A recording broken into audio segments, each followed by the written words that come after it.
This is lesson number 7, and it regards reality and human life.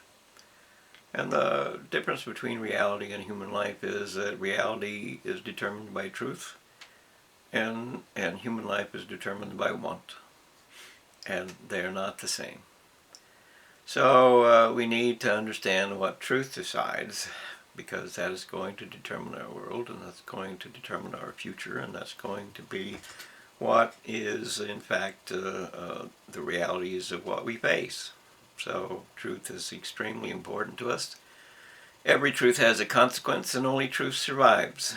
So all the human want and the fantasy and the delusions and the imagination and everything that human is, its beliefs and its fears and its everything, obedience to this one or that one, has no bearing on the reality of what will or will not be, other than what they enforce as as their decision.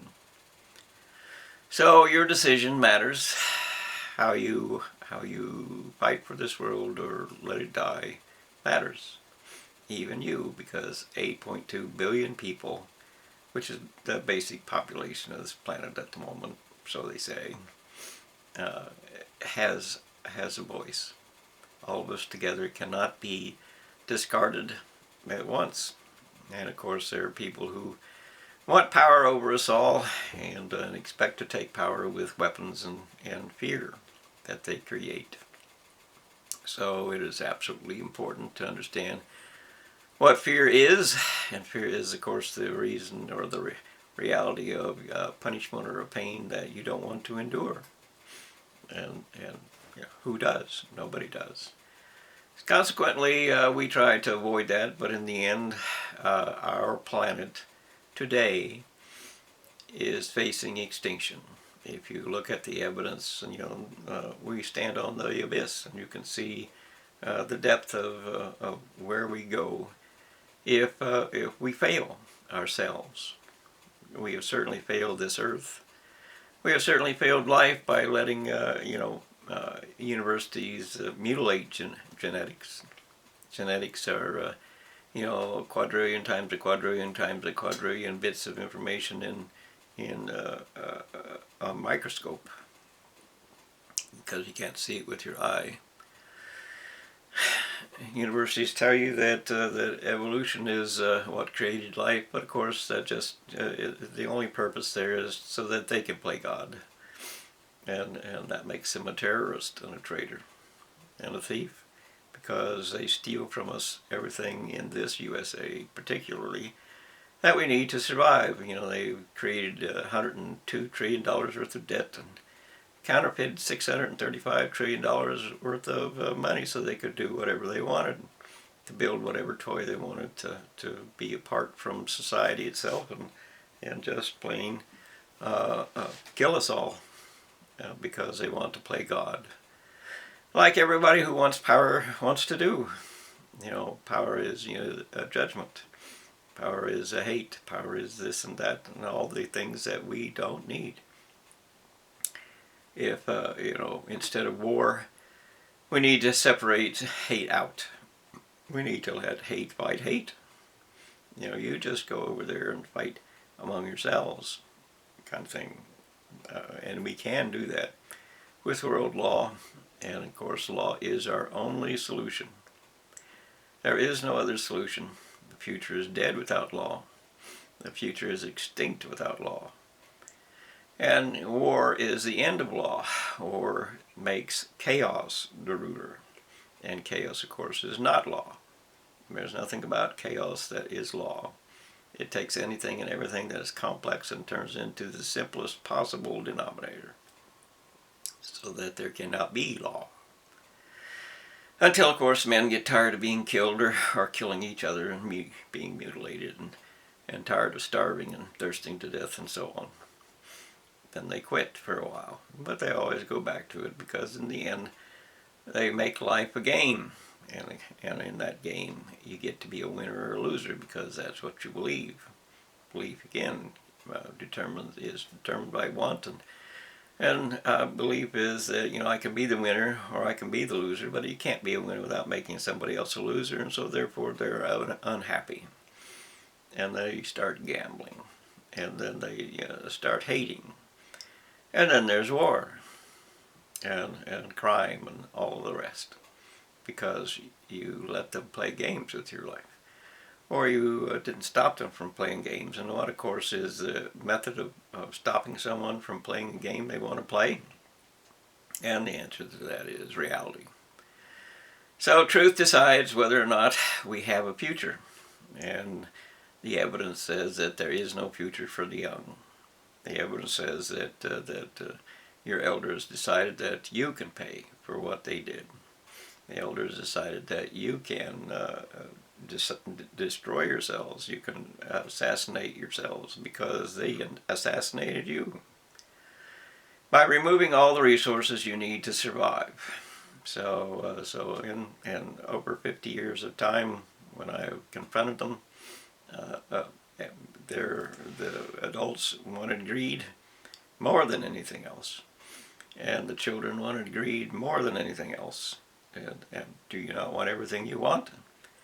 Of course you do. You want everything you want, and the end result of that is that humanity took as much as they could possibly take, and every resource was sacrificed, and all the pollution was thrown to the side. We don't care. And the world, of course, is facing extinction from weapons of mass destruction, which will be used. Because you kill 1 billion people, and there's still 7.2 billion people left. In other words, war is not going to solve anything. It's just going to pile up the dead and create disease and unleash weapons of mass destruction, which will include biological weapons, which we cannot survive. And of course, every water supply is under attack, and pollution everywhere, and the global planet is warming to the point where we can't survive the heat, because air conditioning is so rampant. And that may sound like I've got to have it, but reality is thousands of years went by and nobody had it. And the deal is that it takes a lot of power to create air conditioning. And it takes you multiply the heat being released, and we can't survive that anymore. In other words, we have to make different choices. You can't just say feed the people, feed the people, feed the people, or save the children either, without population control, because every year 100 million more mouths to feed appear. That's the population rise, more or less, per year. And you make room for 100 million people this year, and there will be 100 million more next year, and there will be 100 million more next year, and so on. Because unless you control the population rise yourselves, 100 million people cannot be born to stabilize this world. Think about that. 100 million people cannot be born or must die to stabilize the population on this earth. And even if you did that, they would still continue to grow, and we would still need more.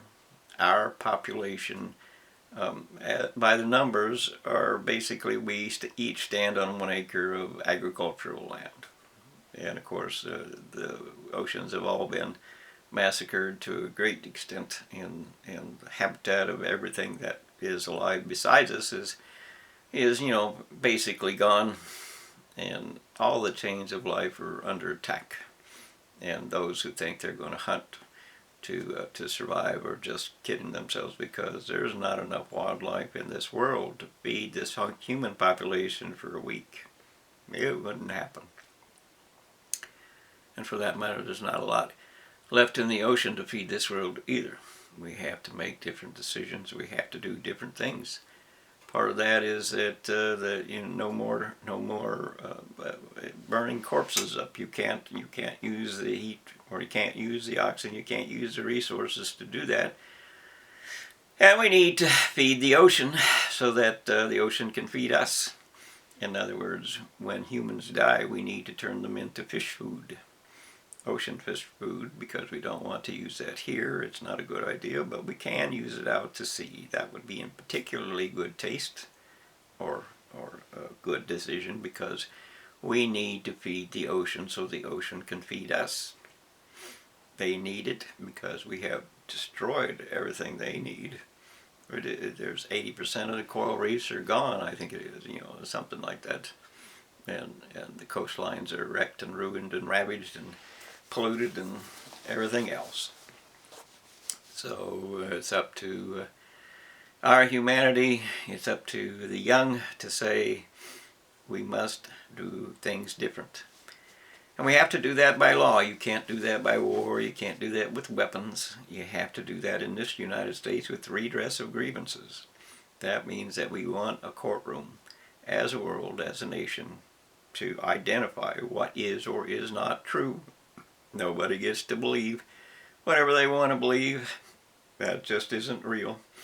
Reality says you have to go by the evidence. The evidence will tell you what we need to know. So we need to know what is real. So we need a courtroom to prove what is real, to prove this is in fact the best that we could do.